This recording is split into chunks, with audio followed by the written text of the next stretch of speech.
नमस्कार, मैं हूं प्रवीण। इंडिया टाइम 24 न्यूज़ में आपका स्वागत है। आज पूरे देश की 543 लोकसभा सीटों पर काउंटिंग चल रही है और आज ये फैसला हो जाएगा कि देश की कमान अगले 5 सालों तक किसके हाथ में जाने वाली है, कौन सी पार्टी के हाथ में जाने वाली है, कौन देश का प्रधानमंत्री बनने वाला है। सुबह सुबह जब मैं उठा और टीवी ऑन किया तो शुरुआती दौर में इंडिया गठबंधन को आगे दिखाया जा रहा था टीवी चैनलों पर। उसके बाद जब आगे बढ़ा तो समय के साथ साथ इंडिया गठबंधन को पीछे कर दिया गया और एनडीए को आगे कर दिया गया और अलग अलग टीवी चैनल्स अपने अपने रुझान दिखा रहे हैं। अलग अलग सोशल मीडिया प्लेटफॉर्म पर यूट्यूब चैनल्स और वेबसाइट्स अपने अपने अलग अलग रुझान दिखा रही हैं। लेकिन कौन क्या रुझान दिखा रहा है, कौन क्या कह रहा है, ये आज हम आपको इस रिपोर्ट में बताने वाले हैं। ये देखिए, मैंने आज तक चैनल खोला हुआ है। आज तक के अनुसार 236 सीटें बीजेपी को मिलती हुई नजर आ रही हैं, वहीं 99 सीटें कांग्रेस को मिलती हुई नजर आ रही हैं। एंकर चित्रा त्रिपाठी लगातार जो है बोल रही हैं, कमेंट्री कर रही हैं और उसके साथ ही देखिए एनडीए की अगर बात करें, सहयोगी पार्टियों के साथ बीजेपी को 289 सीटें मिलती नजर आ रही हैं और इंडिया गठबंधन को 232 सीटें मिलती नजर आ रही हैं। ये है आज तक का। इसके अलावा अगर हम जाएं एबीपी न्यूज़ पर तो 302 के साथ एनडीए बढ़त करती हुई नजर आ रही है और 218 के साथ इंडिया गठबंधन बढ़त करता हुआ नजर आ रहा है। यानी कि आज तक पे इंडिया गठबंधन 288 और माफी चाहूंगा, आज तक पर एनडीए 288 और एबीपी न्यूज़ पर 302 पर एनडीए दिख रहा है और इंडिया गठबंधन 218 पर नजर आ रहा है। वहीं यहाँ पर इंडिया गठबंधन 232 पर नजर आ रहा है। तो इनके रुझान अलग अलग हैं। आगे अगर बढ़ते हैं, हम देखते हैं इंडिया टीवी पर तो 292 पर मोदी की तस्वीर नजर आ रही है। यानी कि एनडीए 284 हो गया, 284 पर एनडीए नजर आ रही है और इंडिया गठबंधन 239 पर नजर आ रहे हैं। जैसे ही चुनाव खत्म होने के तुरंत बाद टीवी चैनल्स पर हल्ला मचने लग गया, शोर शराबा मचने लग गया। एंकर्स चीख कर मोदी मोदी मोदी मोदी करने लग गए और रुझान जो है सोशल मीडिया पर अलग नज़र आ रहे थे और नेशनल चैनल्स पर अलग नज़र आ रहे थे। अब जो तस्वीर है आज के दिन की वो भी हम आपको दिखा रहे हैं। आगे बढ़ते हैं, ये न्यूज़ 24 है, इसमें देखिए 290 पर एनडीए नज़र आ रहा है और इंडिया गठबंधन 230 पर बढ़त करते हुए नज़र आ रहा है। और ये साथ में देखिए स्टेट वाइज भी दिखा रहे हैं। कर्नाटक का यहाँ है, तमिलनाडु में 39 सीटों हैं, 39 सीटों पर काउंटिंग हो चुकी है। उसमें ये देखिए अलग अलग पार्टियों का भी यहाँ पर दिखा रहे हैं, तेलंगाना का दिखा रहे हैं।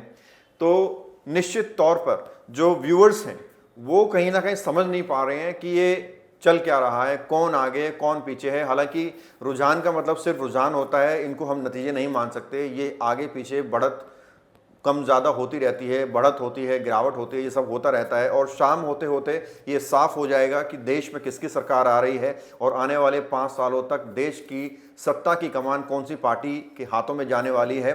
बहरहाल जो इलेक्शन कमीशन की साइट है उस पर हम लोग विश्वास कर सकते हैं, क्योंकि इलेक्शन कमीशन की साइट पर जो काउंटिंग दिखाई जा रही है वो निश्चित तौर पर उस पर हम विश्वास करते हैं, क्योंकि बहुत सारी वेबसाइट, बहुत सारे चैनल्स इलेक्शन कमीशन की वेबसाइट का सहारा भी ले रहे होंगे। रिजल्ट ये दिखा रहा है 543 सीटों पर पूरी काउंटिंग चल रही है। आंध्र प्रदेश, उड़ीसा की काउंटिंग ये दिखा रहा है। और इसके अलावा हम बात करें तमाम पार्टियों की तो देखिए बीजेपी का ग्राफ सबसे ज़्यादा है। 237 सीटों पर बढ़त करती हुई बीजेपी नज़र आ रही है और इसके साथ ही अगर आईएनसी की बात करें तो 97 सीटों पर इलेक्शन कमीशन की वेबसाइट के अनुसार आईएनसी नज़र आ रहा है। टोटल 542 सीटों पर काउंटिंग हो चुकी है, 543 सीटों पर काउंटिंग होनी है।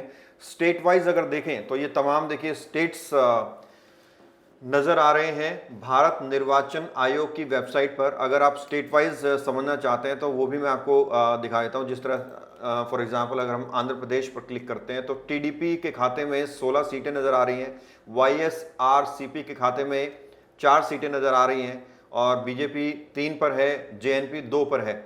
इसी तरह से अगर किसी और स्टेट में हम जाते हैं, मान लीजिए असम में जाते हैं, असम में टोटल 14 सीटें हैं जिसमें से 8 सीटों पर बीजेपी नज़र आ रही है, 4 सीटों पर आईएनसी, यूपीएलएल 1 पर, एजीपी 1 पर। तो ये देखिए ये पूरे रुझान जो है दिखाए जा रहे हैं इलेक्शन कमीशन की वेबसाइट पर, बिहार एक महत्वपूर्ण सीट है। बिहार में नीतीश कुमार मुख्यमंत्री हैं। जेडीयू पार्टी नीतीश कुमार की है और 15 सीटों पर कब्जा करते हुए नजर आ रहे हैं। और इसके साथ ही बीजेपी 11 पर, एलजेपीआरवी 5 पर, आरजेडी 4 पर, सीपीआई 2 पर, सीपीआई 1 पर, सीपीआई एमएल 2 पर और सीपीआई 1 पर नजर आ रहे हैं। और ये देखिए पार्टी वाइज यहाँ पर भी दिखाया जा रहा है, जिस तरह से ऊपर नजर आ रहा है यहाँ नीचे पार्टी वाइज नजर आ रहे हैं। तो ये बहुत महत्वपूर्ण सीट है। नीतीश कुमार जो कि पहले जेडीयू में थे, आरजेडी के साथ गठबंधन करके मुख्यमंत्री बने हुए थे, उसके बाद उन्होंने आरजेडी के साथ गठबंधन तोड़ दिया और फिर भाजपा के साथ गठबंधन करके सरकार बना ली। और उनके बारे में कहा जाता है कि उनको बस सीट चाहिए, सत्ता चाहिए, बस कुर्सी चाहिए, चाहे किसी भी पार्टी के साथ क्यों ना हो। जनता क्या सोच रही है, जनता के मन में क्या चल रहा है, कितने उनके ऊपर इल्जामात लगाए जा रहे हैं, इससे कोई फर्क नहीं पड़ता। नीतीश कुमार को सिर्फ सत्ता चाहिए, मुख्यमंत्री की कुर्सी चाहिए। और अब ये भी कहा जाता है, बुद्धिजीवी ये भी कहते हैं कि आने वाले टाइम पर नीतीश कुमार को खतरा हो सकता है राजनीतिक गलियारों में। आगे बढ़ते हैं, चलिए। बहरहाल अब आपको और स्टेट्स का दिखाते हैं। दिल्ली पर लगातार हमारी नज़र रहती है और आपने देखा भी होगा कि दिल्ली की, पश्चिमी दिल्ली सीट पर खासकर हम लोग जो है फोकस रखते हैं। और पूरी दिल्ली की आज हम लोग बात करेंगे, पूरी दिल्ली में क्या चल रहा है। और शुरुआत से ही रुझान में जो तमाम चैनल्स हैं वो ये दिखा रहे हैं कि दिल्ली में एक सीट इंडिया गठबंधन के खाते में नजर आ रही है और 6 सीटों पर एक बार फिर भाजपा अपना कब्जा करती हुई नजर आ रही है। दिल्ली में अगर हम जाते हैं एनसीटी ऑफ दिल्ली, तो 7 सीटें हैं यहाँ पर दिल्ली में। पिछली बार 2014 में जब चुनाव हुए थे तो 7 सीटों पर बीजेपी का कब्जा था। 2019 में चुनाव हुए तो 7 सीटों पर बीजेपी का कब्जा था। लेकिन इस बार ये कहा जा रहा है कि आम आदमी पार्टी 1 सीट लेकर जा सकती है। हालांकि कल हमने आपको दिखाया भी था और बताया भी था कि 1 से 3 सीटों पर इंडिया गठबंधन की ओर से जो उम्मीदवार उतारे गए हैं वो आ सकते हैं। और हमने आपको बताया था चांदनी चौक और जो मनोज तिवारी वाली सीट है वो, और पश्चिमी दिल्ली महाबल मिश्रा वाली सीट पर जो है जोर ज़्यादा है इन प्रत्याशियों का। हालांकि अब जो है रुझान के अनुसार तस्वीर बदलती हुई नजर आ रही है और 7 सीटों पर देखिए चुनाव हो रहे हैं।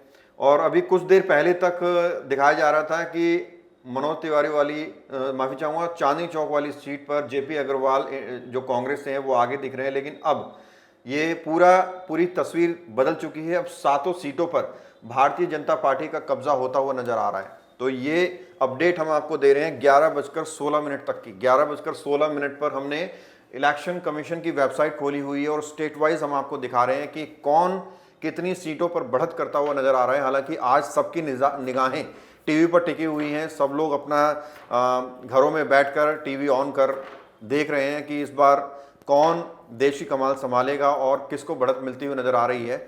और ये ज़रूरी भी है क्योंकि हम एक जिम्मेदार नागरिक होने के नाते हमारा फ़र्ज़ बनता है कि देश में राजनीतिक गलियारों में क्या कुछ घटनाक्रम चल रहा है, किसके हाथ में सत्ता आने वाली है, इन सब पर हमारी नज़र होनी चाहिए। एक जागरूक नागरिक हमें होना चाहिए। और ऑफ कोर्स आपने जो वोट किया है, आपके वोट की कीमत आपको पता होनी चाहिए।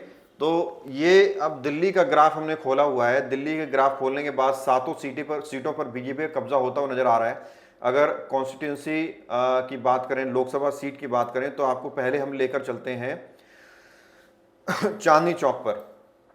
चांदनी चौक पर देखिए, चांदनी चौक पर 2 उम्मीदवार टक्कर में हैं, जयप्रकाश अग्रवाल और प्रवीण खंडेलवाल।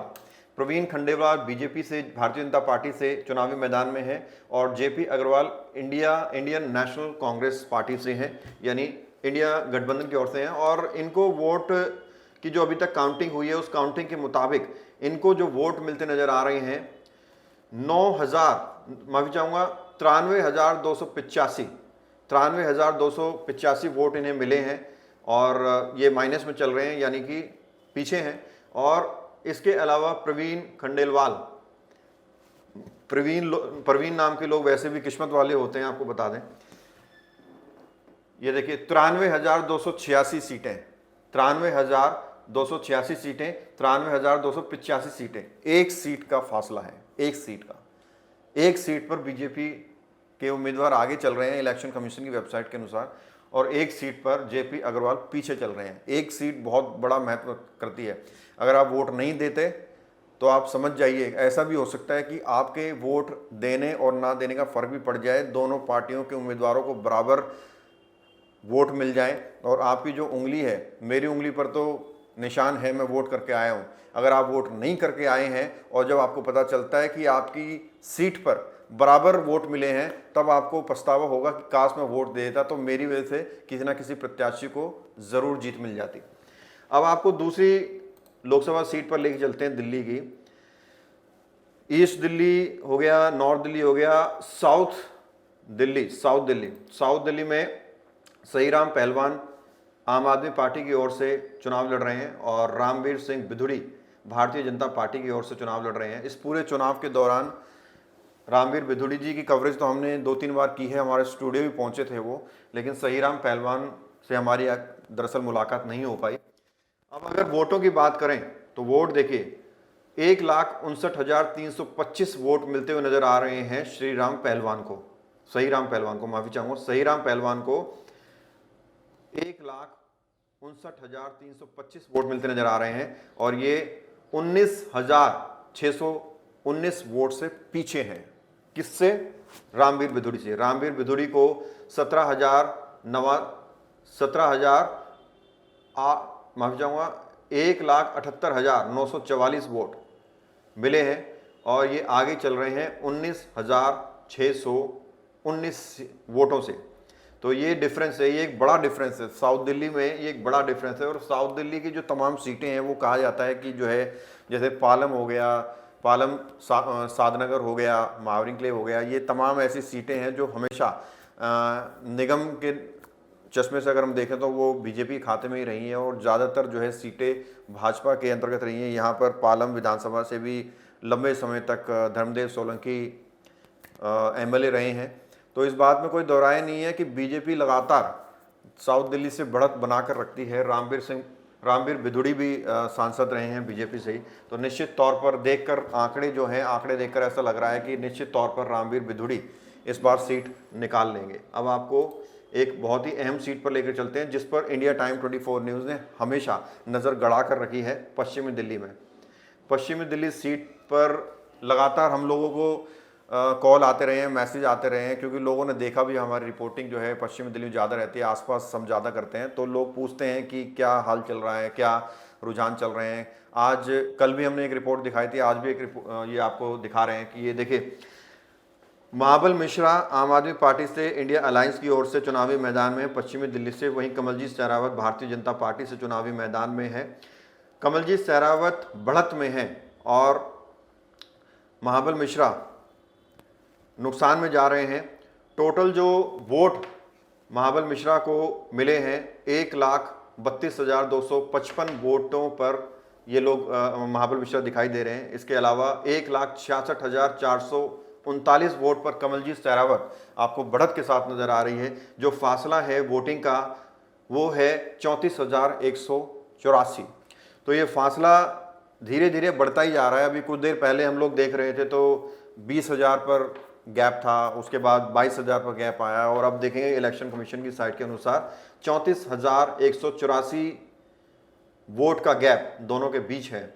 तो यहाँ भी इस सीट पर भी देखकर ऐसा लग रहा है कि कहीं ना कहीं कमलजीत सहरावत सीट निकाल लेगी। और पश्चिमी दिल्ली की अगर बात करें तो 2019 में भी यहाँ बीजेपी से प्रवेश वर्मा जीते थे और अच्छे मार्जिन से जीते थे। 2019 में भी प्रवेश वर्मा बीजेपी से यहाँ जीते थे और वो उससे भी ज़्यादा अच्छे मार्जिन से जीते थे। और इस बार जो आंकड़े नज़र आ रहे हैं, इस बार भी लग रहा है कि बीजेपी इस सीट से कंटिन्यू करने वाली है। महाबल मिश्रा को आम आदमी पार्टी ने चुनावी मैदान में ये सोचकर उतारा था कि चलो भाई, पूर्वांचल का पुराना चेहरा रहे हैं, पहले भी सांसद रह चुके हैं, पहले भी लोगों ने उनके कामों को देखा है और आम आदमी पार्टी को लगा होगा कि एक महाबल मिश्रा हैं जो टक्कर दे सकते हैं किसी को भी। और भारतीय जनता पार्टी ने प्रवेश वर्मा की टिकट काटकर कमलजीत सहरावत को दी थी और कमलजीत सहरावत के बारे में भी कहा जाता है कि काफ़ी पढ़ी लिखी नेत्री हैं और अच्छे फैसले लेती हैं। द्वारका में उन्होंने बहुत काम किया है पार्षद के तौर पर और साथ ही मेयर रह चुकी हैं। मेयर के तौर पर उन्होंने बहुत ही ऐतिहासिक काम किया है। बहरहाल अभी ये सिर्फ रुझान है, रुझान को हम नतीजे बिल्कुल नहीं मान सकते, नतीजे में तब्दील होने में समय लगेगा। अभी 2-3 बजे तक या 3:30 बजे तक कहें तो ये जो रुझान आपको नज़र आ रहे हैं ये तब्दील हो जाएंगे रिजल्ट में, और उसके बाद भी हम आपको एक एक्सक्लूसिव रिपोर्ट दिखाएंगे। ये पूरा आंकड़ा था पश्चिमी दिल्ली का। अब आपको आगे लेकर चलते हैं। साउथ दिल्ली का हमने आपको बता दिया, वेस्ट दिल्ली का हमने आपको बता दिया। अब चलते हैं न्यू दिल्ली में, जहां मीनाक्षी लेखी 10 साल सांसद रही है, और अब मीनाक्षी लेखी की टिकट काटकर भारतीय जनता पार्टी ने बांसुरी स्वराज को टिकट दिया है। बांसुरी स्वराज सुषमा स्वराज की बेटी हैं। सुषमा स्वराज अपने आप में कहा जाता है कि बीजेपी की एक बड़ी नेत्री थी और उनका एक अलग ही तबका था पार्टी में।